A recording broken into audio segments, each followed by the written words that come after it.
Hello students, इस video lecture में हम कुछ ट्रांसपोर्ट जो है मेम्ब्रेन के थ्रू किस तरह से होता है उनकी कुछ डिटेल्ड एग्जांपल्स को देखेंगे। कुछ कॉम्प्लिकेटेड एग्जांपल्स को हम समझेंगे। पार्ट 1 वीडियो में हमने इनकी बेसिक मैकेनिज्म, बेसिक जो टर्मिनोलॉजीज हैं उनको स्टडी किया था। इस पोर्शन में सबसे पहले हम समझेंगे कि पंप्स क्या होते हैं। तो पंप्स जो होते हैं वो एटीपी पावर्ड पंप्स होते हैं। एटीपी का यूज़ होता है इसमें, और मेम्ब्रेन का जो मॉलिक्यूल्स का जो ट्रांसपोर्टेशन होता है वो हमेशा अगेंस्ट द कंसंट्रेशन ग्रेडियंट होता है।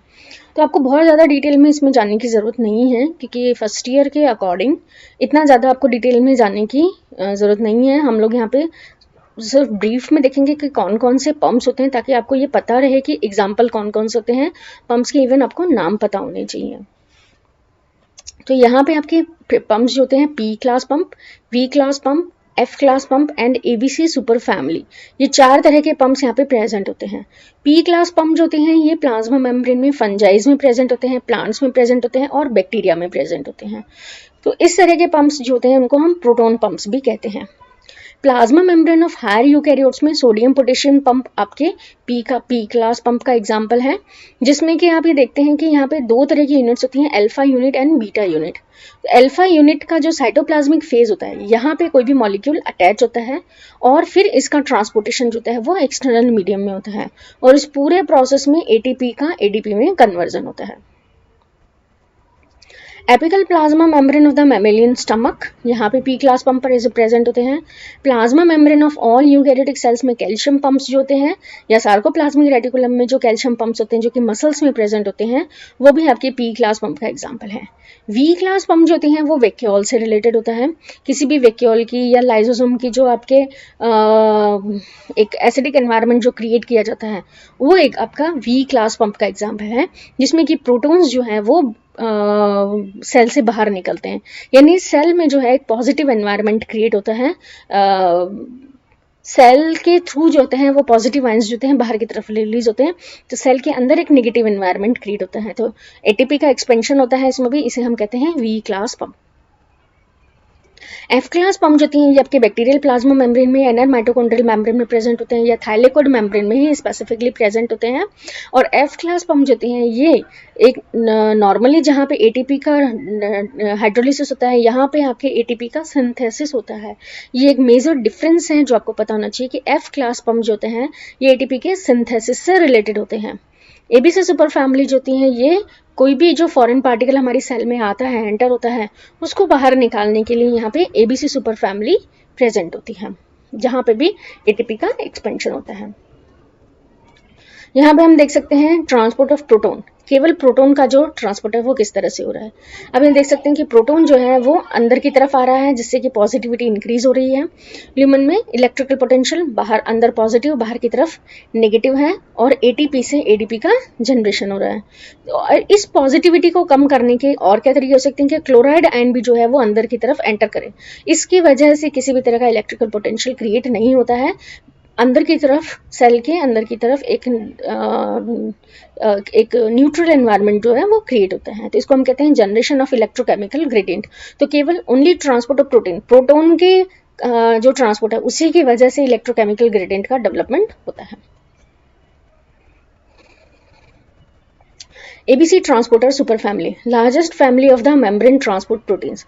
They use the energy derived from the ATP hydrolysis to transport a variety of small molecules, including amino acid, sugar, inorganic ion, and peptides.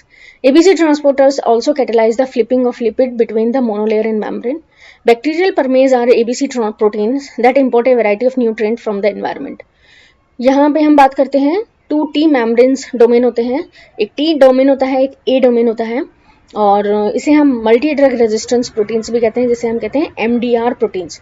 जो सेल के अंदर किसी भी तरीके की कोई ड्रग या कोई भी अनवांटेड मॉलिक्यूल आता है उसको बाहर पंप करने के लिए एमडीआर प्रोटीन्स होती हैं। इसके बाद हम बात करते हैं आयन चैनल्स की।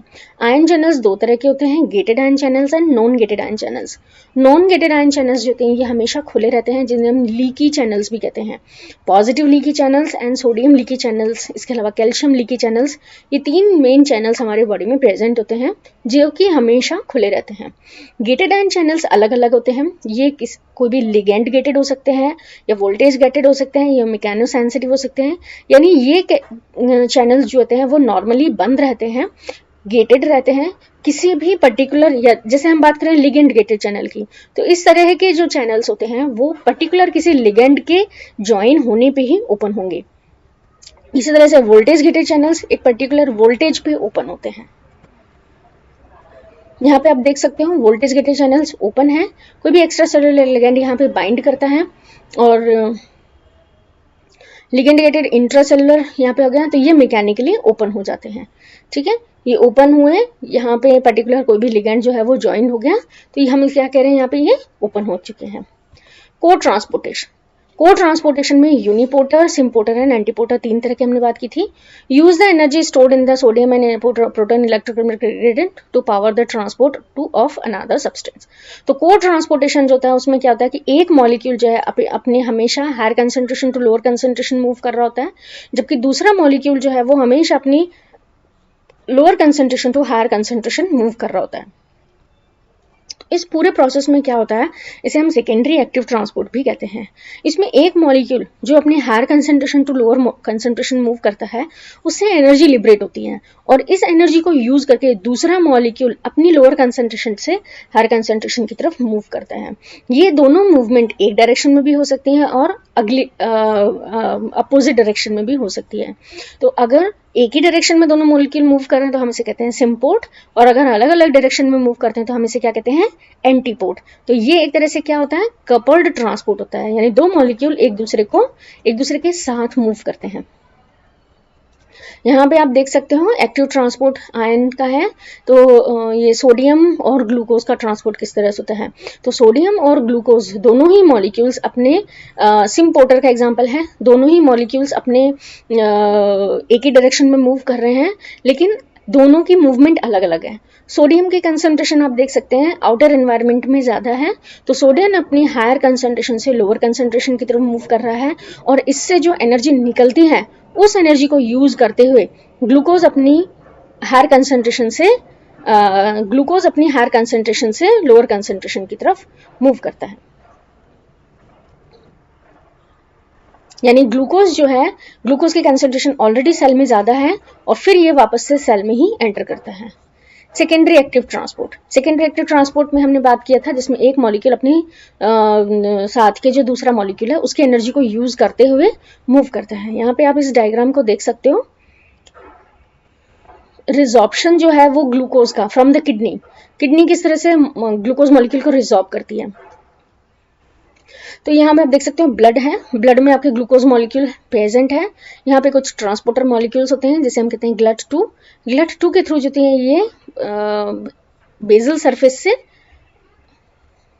एक्चुअली हम बात करेंगे एपिकल सरफेस की, यानी इंटेस्टाइनल ल्यूमन की।